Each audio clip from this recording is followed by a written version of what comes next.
Good morning. Bible reading this morning is from Matthew chapter 6, verses 16 to 18. And when you fast, do not look gloomy like the hypocrites, for they disfigure their faces, that their fasting may be seen by others. Truly, I say to you, they have received their reward. But when you fast, anoint your head and wash your face, that your fasting may not be seen by others, but by your Father who is in secret. And your Father who sees in secret will reward you. Then the disciples of John came to him, saying, Why do we and the Pharisees fast, but your disciples do not fast? And Jesus said to them, Can the wedding guests mourn as long as the bridegroom is with them? The days will come when the bridegroom is taken away from them, and then they will fast. This is the word of the Lord.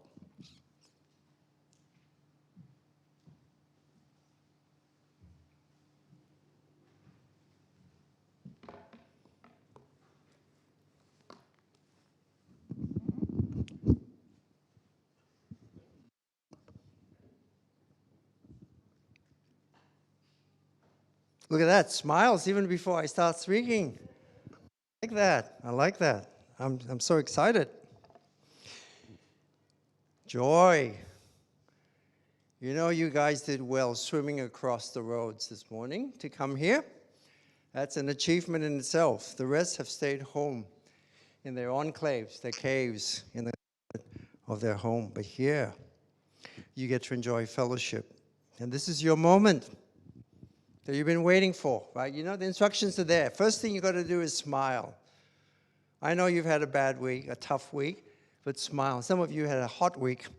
And if you don't know each other, you might have to go and meet someone new. So try and meet at least two persons you haven't met before, if possible. If you know everyone here, congratulations. You get your certificate at the end of the year.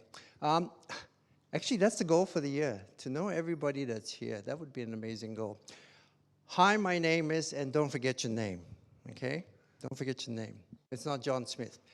Today's blessing is there. I put it up there. It's a little long, but I think it's a good blessing. God is our rock and our salvation. Often we go through difficult times and we need some stability in our life. And it is God. I'm fortunate I married a rock as well, so she's like stable. And that helps me because she projects God's stability from me. And that helps me when I'm going up and down. God is your rock and your salvation. He is your refuge. He protects you. He's your fortress. And this is the blessing I want you to say to each other. And the last phrase is really helpful. You will not be shaken. A lot of things can shake us, isn't it, in this life? Make things uncertain and difficult. And this is a promise that God has given us, that even in the midst of an earthquake in your life, God says, I'll be with you, and you won't be shaken to pieces. So let's greet at least 3 people. Stand, arise, look around, smile, energy. So glad to see you. My name is.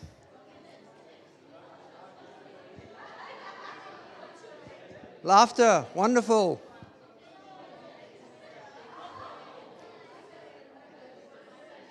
Don't forget to bless. Don't ask about their jobs.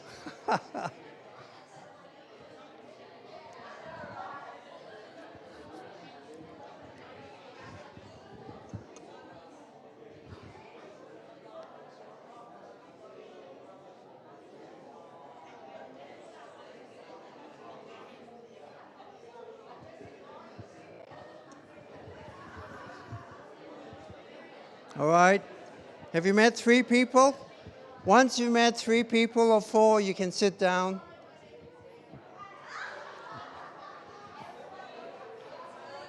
I heard the name Mira.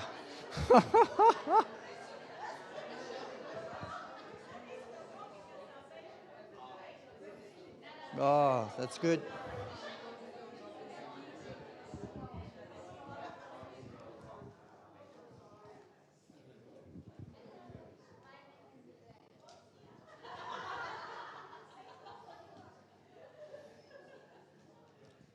Maybe next week I should just give, half an hour and we can just chat, it's wonderful. No, there is a place where we can chat and get to know each other better. Do you know what that is? Morning tea. Actually, I call it meet and greet, but as humans, we always revert back. I say, no, it's a micro church. No, it's a Bible study. So, you know what happens? And I say, but it's more than a Bible study. Yeah, but we still call it what? Bible study. And then it's the same thing with meet and greet, because to me, the purpose of having a meal together, having coffee, nice thing, is to meet and greet each other and say hi, to develop our social skills. That was my number one goal when I did youth. Two goals I had at youth ministry. Do you know what they were? To turn shy, introverted Asians into communicators. I didn't say extroverts. And the second thing was to make them suffer, because they were all entitled and spoiled by their parents, and all they did was study. So I thought, my goal is to make life so hard for them, to make them responsible for another person's life so that they would grow up and mature. Okay, half of them are getting there. Is that right? Yeah, she's so happy. She's thinking, oh, man.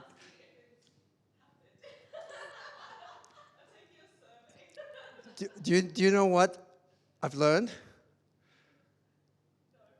To be patient. Because God's patient with us. At work, I'm not patient. I want things done. I want things fixed. That's the way my brain works. I come here, I see a lot of things, and I think of solutions and going, why hasn't anyone thought of this? Why hasn't anyone done anything? That's the way my brain is wired. So what God has taught me in the past 20 over years is, wait, train someone else. Let someone else take over. That's been hard for me, but it's good for me. So I'm learning how to be calm and chill, which is my kids would love that when I learn to chill. Okay, today we're going through something that is a 4-letter word, and it's not work. Something that I got to confess I'm not an expert in. But because I'm preparing this and because I care about the church, I've been researching and reading about this, and I can't get around this. And I think we as a church need to confront this. Fasting. So what I've done over the past few weeks is try to do this, to try and practice what I'm going to teach. And I have to be honest with you, it's hard. I love my food. I can eat a lot. I mean, you look at my frame, I have to eat a lot just to maintain my weight. Plus now I'm doing weights as well, so trying to replace my fat with muscles. But fasting is hard. Now, those of you that are younger, you've mastered the art of skipping breakfast. I can't do that. I tried that. By 10:30, my stomach starts to growl. By 11, I'm going, I can't stand it anymore. But the younger generation's like, it's normal. As long as I have my cup of coffee, fine. Zoom. I just don't have the energy. Maybe it's old age. But I can skip lunch. And I tried that. And I struggled for the first week. And then the second week, I thought, I'll try the Daniel fast. I'll talk about that next week, which is just vegetarian. So what do? I've got my okay, this is most boring: celery, carrots, chia seeds, all the stuff that diabetics should eat. Put it in your NutriBullet and just let it go. And then you drink it. I just put a bit of pears to make it sweeter. And I'm going, that helped. So what I'm trying to do is I'm not trying to do a full 24-hour fast straight away. I'm just slowly taking small steps, baby steps. and using it to pray. And I'm even using the fasting sessions to help prepare the talks. And I find that God talks. God gives ideas. So I'm not doing it to impress anyone. I'm just sharing with you my experience just to encourage you that it's not easy, it's hard, but take gradual steps. And I did the right thing. I went to my doctor actually a year ago and asked him, if I fast, is it okay? I'm diabetic and all that. He said, there's good things about it because there's the 5-2 fast as a diabetic you do. But he just told me to watch it because even though you have a high glucose level, and I've got a continuous glucose monitor that I put, I've noticed sometimes, like when I did it this week, it goes really low. Then I need a sugar hit because he also says that high is no good, but low is also no good. So I've got to watch and stay in what I call the green band. So I'm just warning you as well, do this with medical consultation to make sure. Because if you're not designed to do that, there are other things you can do. Okay, that's a disclaimer. I love this quote when I saw it. God is more concerned with our character than our comfort. So I'm sorry, for those of you that came here to be rich, came here to be comforted, came here to get the best of life, that's not what God is looking for.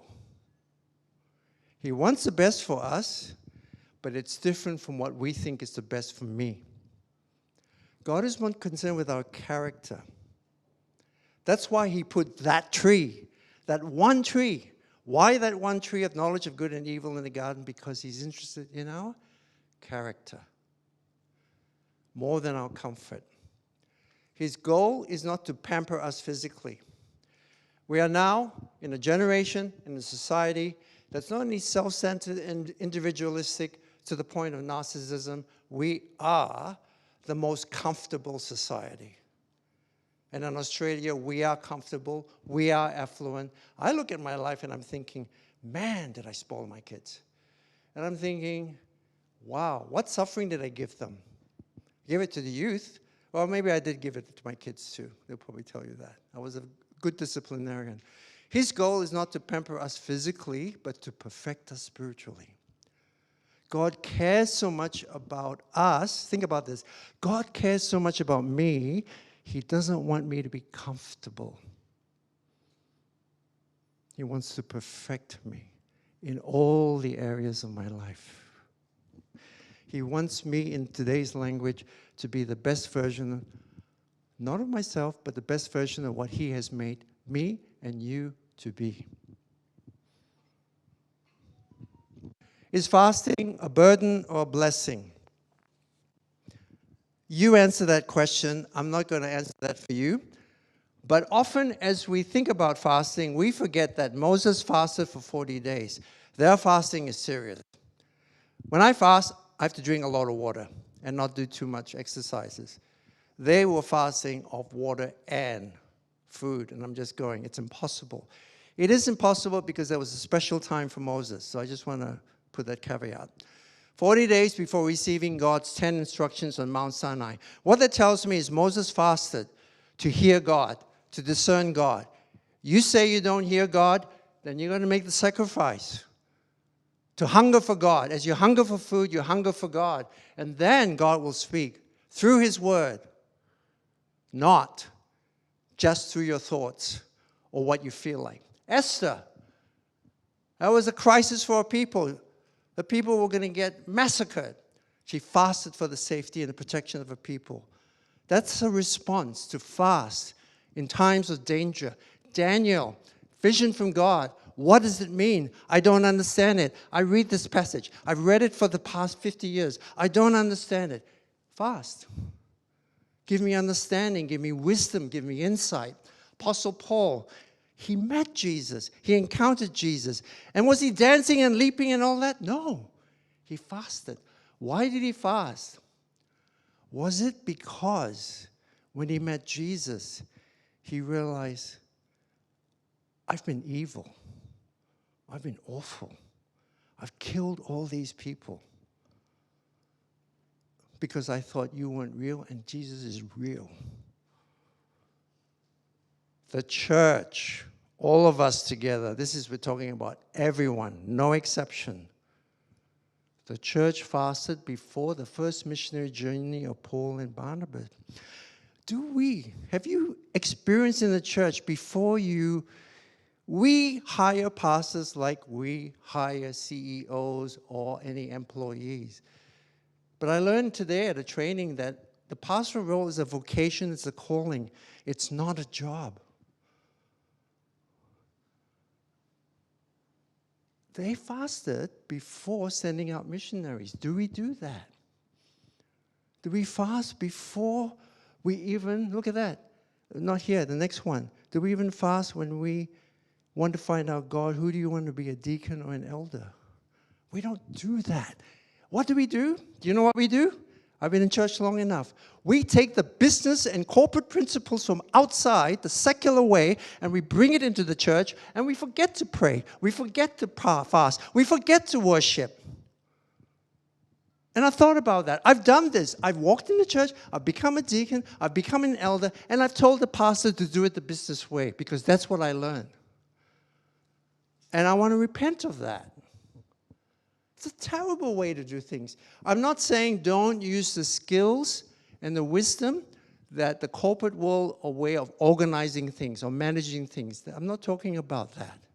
I'm talking about when you read the scriptures, when you read the Bible, there is a Jesus way of making decisions and discerning the will of God. And I have missed that for decades. And here I'm discovering in my 60s, what a fool I've been. What have I missed? And Jesus himself. We say, I'll follow Jesus. I'm not going to bury my parents. I'm not going to look at the plow. I'm going to follow you all the days of my life. Most of us did that, right? We say we're going to sacrifice our lives. Then when Jesus says, come, deny yourself, go on a cross, you say, hold on. You're asking me to fast? Jesus fasted. Jesus says, I can do it, so can you. So is fasting biblical?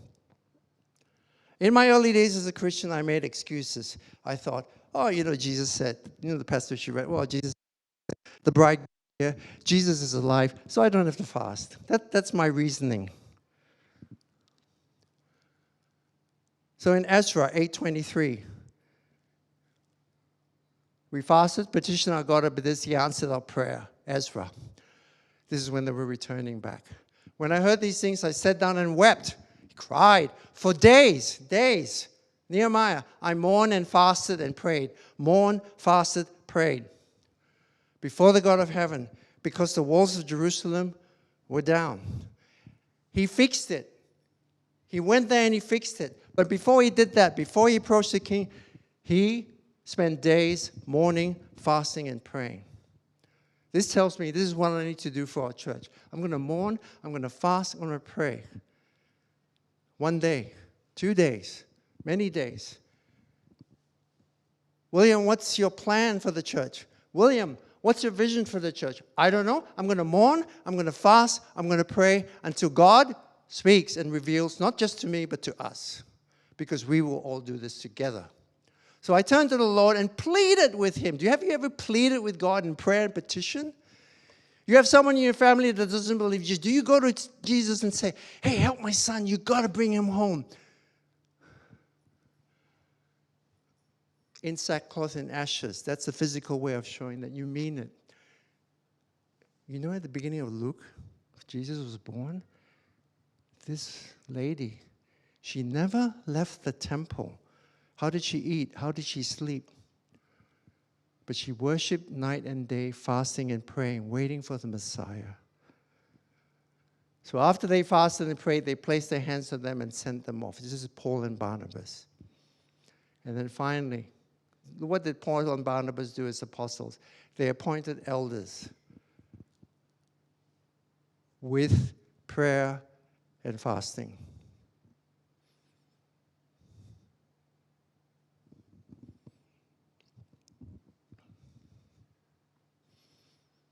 I had a busy week, had a busy month, and I thought, how do I save time? Someone was telling me, oh, I use AI for my slides. I'm going, okay. So what do you use YouTube for? As a coping mechanism? Well, I use it as a research tool. So I started going, okay, what can I do? Then I found out this thing called Notebook LLM by Google, is it? Google AI. Anyone use this? I don't know. Everyone tells me things like Claude. Who's Claude? ChatGPT, we all know, and all that. I'm going, okay, let me have a look at this. So what I'm showing you now is I get notes. Now, this is interesting. When you allow the AI to do the research for you, there's junk. I look at the reference list and I look at half of them and going, nah. But most of us don't know. It's nah. We just accept it and go, oh, this is so beautiful. This is so true. I got to tell my pastor this. He's teaching the wrong thing, right? I get that all the time. Don't worry. I even get that as an elder. Trust me. So I thought I'll just check it. And then I gave up. You know what I decided to do? Do my own research from books, paper books, and then put in what my own notes or things that I found. And then it creates this. So what we read today, we're going to go through. This is what they've done with some commentary. You have the ancient context up there, which we all need to know, and cultural norms. So that's part of my role, to help you understand the culture of the time. There is this thing, we'll go through it. There's an assumption of practice. When you go through these three things, Jesus goes through three things when he teaches in the Sermon on the Mount in this particular context. There is an assumption of practice. The assumption of practice means this is something that the Jews did, and Jesus didn't say stop it. And then here today, in the modern context, as we take it forward, we realize, oh, we haven't been doing this. So Jesus does teach about fasting in the Gospels, but he doesn't give us a manual. Most of us go to a systematic theology book to find a manual, but that's not how the Bible works. Bible uses stories, poetry, all kinds of genres. So I want you to know that fasting is widely practiced, not only in the Christian religion, but other religions as well. It's a widely practiced, and it was part of the norm. Okay? Three things in this context in Matthew 6. He's looking at the Pharisees and say, well, in the kingdom of God, we don't live like the Pharisees here. They go up there and they want to show off and say how spiritual I am, how holy I am, how loving I am. I want the world to know. And we do that now. You see all the influencers and the celebrities, and we want to be like that, right? We do that on YouTube, TikTok, Instagram, and that's what we do. And we make money out of it. We monetize it. I'm not saying it's evil or bad, but I'm just saying that that is what we do. And that hasn't changed. It's just that we have technology now to help us accelerate that. But the three things Jesus is talking about, he's saying in the kingdom of God, this is how you do it. It's different. And these are the three things all Christians, including myself, find very difficult to do, and we make excuses to avoid. Give money is hard. No pastor wants to talk about that, right? Pray. Every Bible study I go to, if you want to call it a Bible study, do you know what the application at the end is? I got to read the Bible more. I got to pray more. And then you ask the following week, how did you go with your prayer life? I've got a group here. For 1 year, I've been encouraging this person to read the Bible. How did you go this week? Oh, William, it didn't happen. So how should I respond? You evil, wicked person? Is that what I should say? You brood of viper? Sorry, that's Jesus. Or what about Paul? You foolish. I can't say Galatian. Chinese? I don't know. No, I said, God is faithful. I'll pray for you. Let's meet next week and let's read together. fast. 3 things we find hard. Okay, back to AI. So he comes up with this. There's a principle of identification. I said, oh, you got that out of the article? How did you do that? And it picks pictures. I didn't even tell it what picture to pick, so it's got service.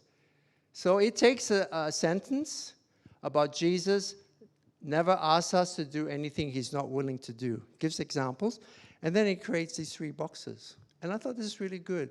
Jesus set an example. He does it for the disciples. Then he tells them to follow, do as I do. Fasting, giving, praying, fasting. Do as I do. Sacrifice. Yes, it takes sacrifice. This is how you take up your cross daily. How do I take up my cross daily? Give, pray, fast. Wow, so hard lah. Fasting calls us to fast because he fasted to seek the Father. He did it to seek the Father. He didn't do it for himself, to make himself famous, or to show off.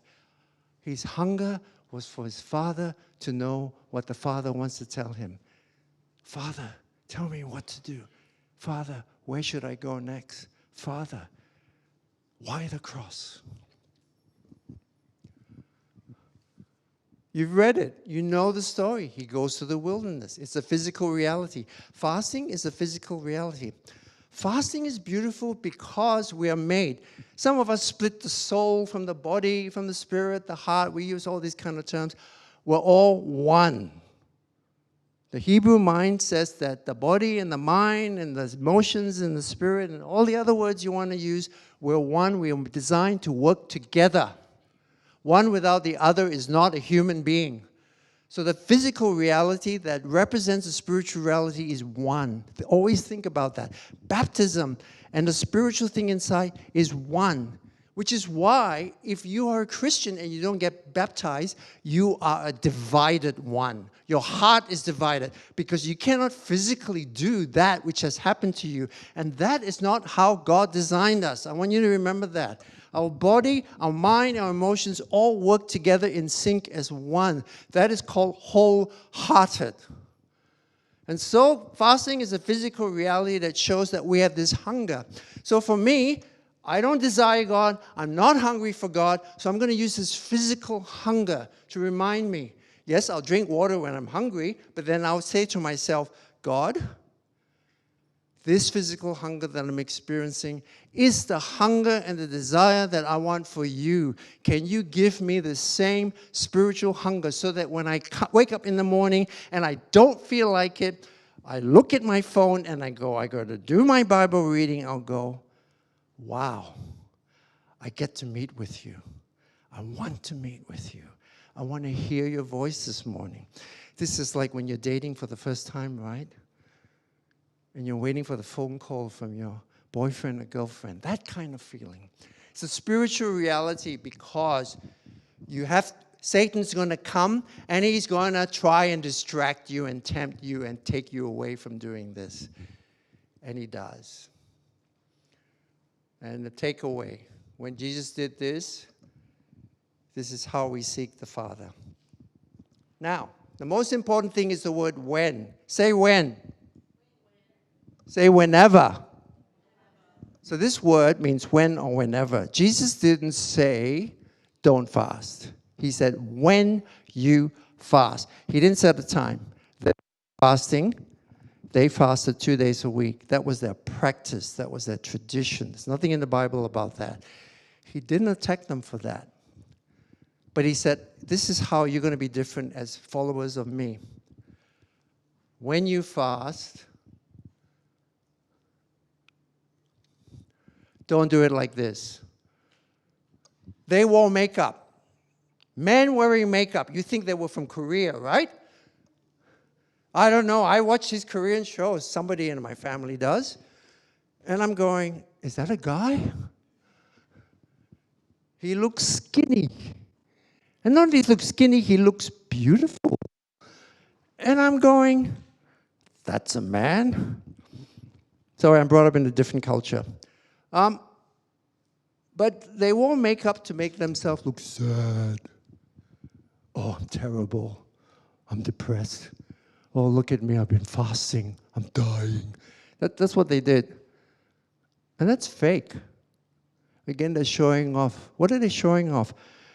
They look disfigured on the outside, but on the inside, they're saying, look at me. I'm so holy. So this is it. The Pharisees have something that we all have. We have approval addiction. We are people pleasers. We want someone to say, oh, well done. You're so good. You're so beautiful. Whatever you're looking for, whatever phrase you want to hear. And that has to do with our ego, our self-centeredness. We've got poor self-worth, so we seek it from other people, not knowing that we're going to be disappointed. The only person that can give it to us is God, but we don't know that. And so what do? The action is that we do this public performance. Or we might be driven to perform, or we're driven to pretend. So that the thing of disfiguring is pretending. They're performing and pretending. And then the reward is, that's all you get, human praise. Oh, you're holy. Oh, that was a good talk. Oh, that was a good song. Oh, that was blah, blah, blah. And that's what you get. That's all you get. There is a theatrical fast, which is a fast, but there is a secret fast. But when you put a fast, put on a different makeup. So maybe this is where you put on your Korean makeup. And you go, I'm fine. I'm normal. I'm okay. I'm chill. My tummy aches, but I'm right. You anoint your head with oil. You know, I guess the equivalent is guys putting gel in their hair, right? And you got that perfect set of hair. My dad used to have this thing called, is it Vitalis or Bro Cream? Those of you that are older, you know that, when you used to have hair. And then you slick it back. You look like, sorry about that. And then you wash your face. Normal hygiene. Because what you're doing, you're not there to show off. Why? Because you're doing it for an audience of one. You're doing it for God. You're doing it for Jesus. And for me, in my role, I'm doing it for you, the church. I go to God and I say, I can't do this. I'm not equipped to do this. I'm not good enough. I'm not smart enough. I need your help. Help me. A lot of people that need your help. I don't have all the time in the world, and I don't have all the wisdom in the world. I need your help. And so I will do this. I'm doing this because I'm going to God. I'm saying, like Nehemiah, I just need help. I can't find anyone to help. You're the only help. And then God starts to bring one person, a second person, and a third person. And he answers the prayer and fasting. See, when you fast and pray and you go through this season, you start to reflect upon your life. You take time out with God in discomfort. You celebrate and you give thanks. And there's a quietness that happens. And then it's an unseen relationship. You enter the unseen realm. It's called a thin place. It's called a thin place. It's because a thin place is described by those in the monastic world as when heaven touches earth and you experience God. And that's the goal. Many people come to me and say, I don't experience God. I read the Bible, I pray, I don't. And I say, well, keep it up, but let's walk together and learn how to experience God. And the only way I can share that is by sharing how I experience God. And for me, is even this morning, God, I want to meet you. I just want to know you. Show yourself up in my life. Show yourself up in other people's life. Speak to me through anyone and anything. Just show up. This has been the hunger of my life since I was in Hong Kong, lying in bed, and probably age 6 or 7, talking to the ceiling and saying, God, are you real? Do you exist? The world is stuffed up. This is what I'm thinking. Are you going to do anything about this? Why is the world like it is? Did you design it this way? These are the questions going through my mind under the age of 10. Must be a sick boy. Here's the promise. Now, listen to the promise. Most of us think the promise is more money, more houses, more marks. What else? More talents, more gifts, more children. Actually, we want less children now, right? Let me tell you what God says. That's a different topic. The Father who sees, and your Father who sees what is done in secret will reward you. He will. What I've discovered in my short life, He rewards you in ways you don't expect it. But it's still a reward. You feel it. God always blesses obedience from the right heart, okay? Not because you want to show off or because you want to earn His favor. And it's about pure hearts. Pure heart is a single heart. Pure heart is a whole heart. All of myself, my mind, my emotions, my will, my actions, everything is aligned in sync. And the reward is not public acclaim. This is it. Intimacy and spiritual power. I was recommended to read a book called Sage. And this guy wrote this because he said there are many, and he's talking about men. So men, I want you to listen to this. Young and old, and especially of those men here that are over 50. He said something that really stuck with me, and it has to do with spiritual power. He said there are many elderlies, but there are few elders. Do you know what he's saying? There are many elderlies, but there are few elders. Sages, people you can go to with the wisdom and the experience of having been with God. When I first came to this church, there were a few men that I don't know them. They had white hair, silver hair. But as soon as I spoke to them, I knew I want to talk to this man. I want to spend time with this man. Because he has something intangible that I sense is God. So men, your challenge from God today is to be men, sages, godly men. You have a role to play for the next generation. The thing that hurt me most, well, there's a lot of things that hurt me most, but the thing that stuck to my mind is when somebody left this church and said, there are no spiritual elderly. Think about that. I said, but there are. And he said, maybe what they're looking for is different. So for those of you that are under 50, you're next. Don't waste your growing years. Get close to God.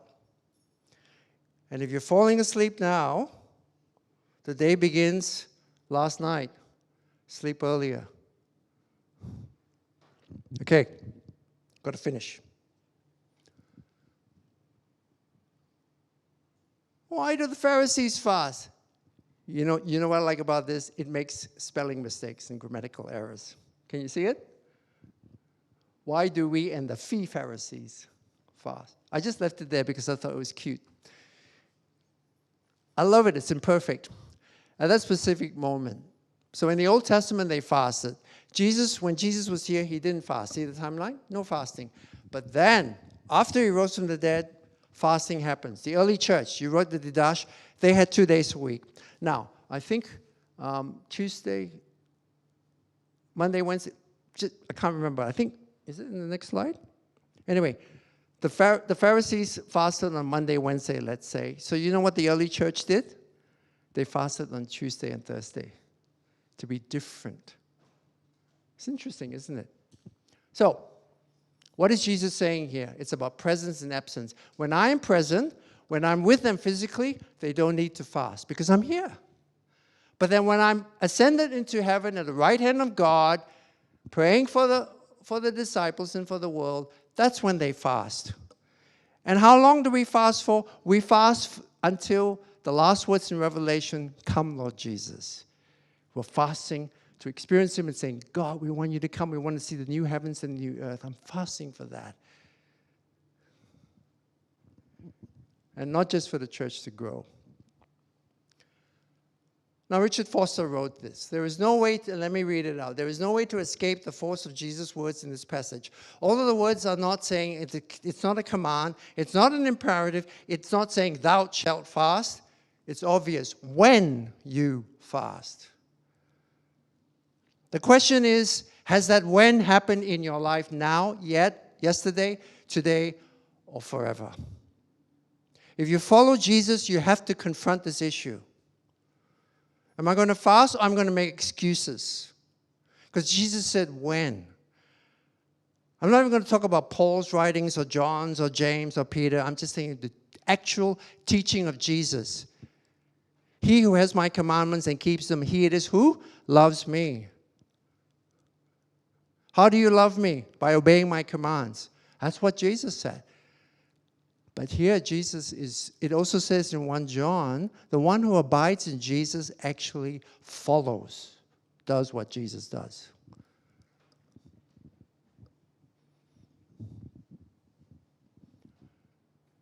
So then this is how they synthesize it, which I think is in the notes that I wrote.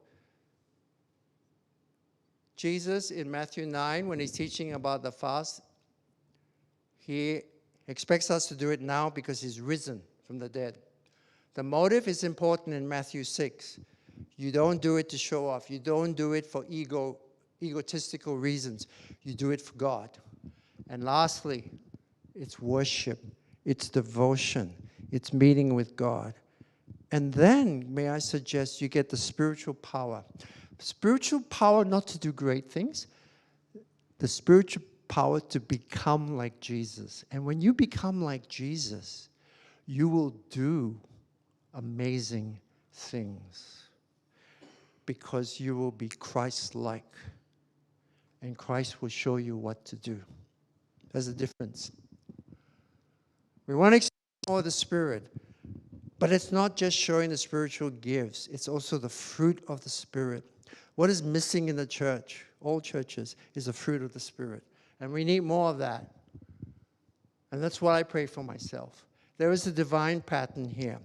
We are going to fast until Jesus returns. And you know what we're going to do when Jesus returns? We're going to do the opposite of fasting. What's that? Feasting. You get a tummy ache now going through a buffet like Epicurean or whatever? Well, you're going to have something better than seafood when you get there, and you're never going to run out. Now, there's this thing called an infographic. You know what an infographic is? You do. All right. I thought, what kind of infographic is it going to create? And this is what it created. I'll post this on Facebook so you can get a copy. Or actually, I'll do it on WhatsApp because some of you don't have Facebook. So on the left is the divine expectation, and on the right is the heart of the fast. So you see Jesus modeling it. Where did he get all these pictures from? It's an assumed practice when you fast. And then it says there are seasons, and the season is now. We are in the age. You can call it the last days, the end times, whatever term you want to use. We're in the season of fasting right now. We reject showmanship. We're not going to look like that, the opposite of what I was talking about. You're going to wash up and look fine, look elegant, whatever is your good looking, depending on your generation. And then the reward of secret devotion. Can I say it doesn't say it, but maybe this is a better way to describe it. The reward is secret. The reward is for you. And you will know what the reward is, okay? It's not necessarily material, but it can be. But you will get the reward that God knows you need, not you want.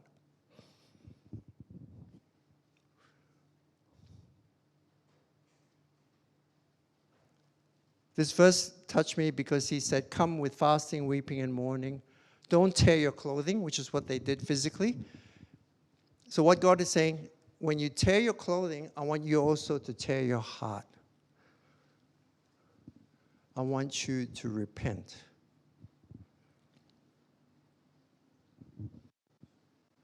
This one is a great verse because Zechariah says, you fasted. So you can fast with the wrong heart. Because this person fasted, but he didn't do it for God. So I'm just warning you, the Bible is very clear. Don't fast just to please yourself. Don't live your life just to please yourself. I'm a middle-class Asian, and I know what's it like to live to please myself.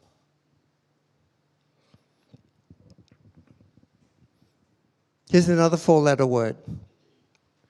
Anyone here practiced Lent before? You have, and you have. Let me encourage you. We'll go through it a bit more next week to practice Lent. It starts on Ash Wednesday this year, 18th of February. That's soon. Today is what? 8th. How many more days? 10. So I'm giving you an opportunity. I love giving you opportunities.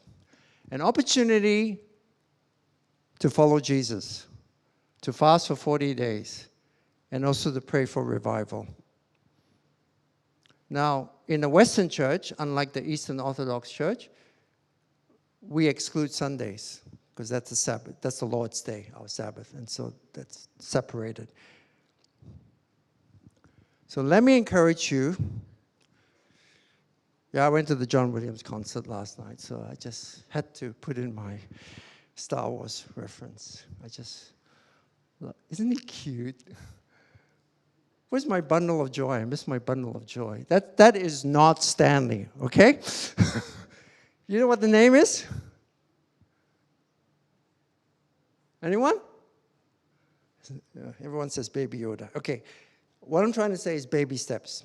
Okay, here are the baby steps.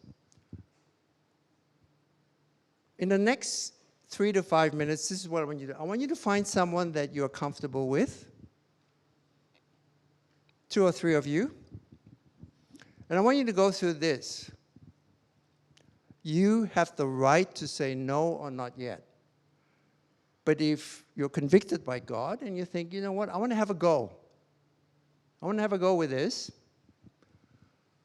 I want you to start thinking about and talking about, if I was, for those of you that are still not sure whether you want to do it, if I was going to do a 40-day fasting plan, I need to talk about and answer this question with someone else today, physically. That's really important. What will I give up in my fasting? You can start with abstinence, which is not fasting. I can say, you know what, I'm going to give up social media. I'm going to give up YouTube. I'm going to give up, I can't give up walking, but yeah. Give up talking? I don't know. Actually, I love that. I love to research. I was just talking with all the pastors I met on Friday. They love to talk, and I said, I actually prefer just to prepare. And then one of the guys said, do you want to be my ghostwriter? I said, yeah. Here's my card. No, I'm joking. Pray. What am I going to pray for this year? How's my prayer life? What can I improve? Give. What can I give more, and who can I give more to? It's not always money, but it's something to think about. So if you can find 2 others. Now, what would be ideal? This is ideal. It may not work for you. But the ideal is that whoever you talk to, you commit to travel together for 40 days during the Lent period. And you catch up with each other once a week. You understand what I'm saying? Once a week, if you live far away, so if I did it with Les, for example, he's in Blacktown, I would, if I can't go to Blacktown and he can't come to Chatsworth, then I will do it online on WhatsApp. And just say, hey, how are you going? What's happening? Anything I can pray for you? Can I support you in this? That kind of thing. Because then you're more likely to do it. Because you have a companion. You have a partner. You have someone alongside. So do you want to take 2 minutes now? Find someone that you feel comfortable to talk to, and maybe try this Lent plan for the 40 days, starting on the, what date? 18th of February. This year, not next year. 2026, just to make sure. All right, come on, find someone. 2 or 3, if you're comfortable. Don't be shy. And if you don't want to do it, it's okay, all right? Don't feel bad about it. Don't feel bad.